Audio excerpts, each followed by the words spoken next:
kasi. Wala pa rin balita. Hoy, kayo. Eh, galing kami dun sa nanay ni Dave. Hinahanap din nila si Nino. Di ba, Erin? Bukas maghanap ulit tayo.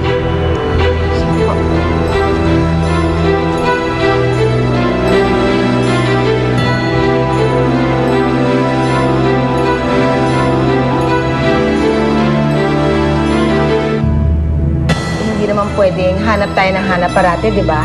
Kailangan makita na natin yung bata. So, I'm sorry to say, kung walang ninyo, wala tayong season 2. Magbibigay ng pabuya ang nanay ni Mr. Dave De Leon na si Divina Kelly ng 1 milyon kung sino man magbibigay ng impormasyon. Malaki ang may tutulong niya. Sana may lumapit na. I don't want this to end. Paano kung hindi natin mahanap si Nino? Emma, what if humingi tayo ng tulong kay Lester? Oo, natawagan ko na. Pero mukhang kina Dave ang bagsak ni Nino eh. Mas maayos yung pabuya ng lola eh. 1 milyon. O Lester, ano na naman ang kailangan mo? Isang tanong lang, Cecil.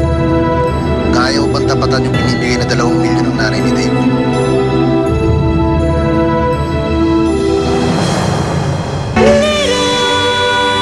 Napanood mo ang mga nakakaantig na tagpo sa Little Star. Hatid sa inyo ng Ariel at C2 Cool and Clean Green.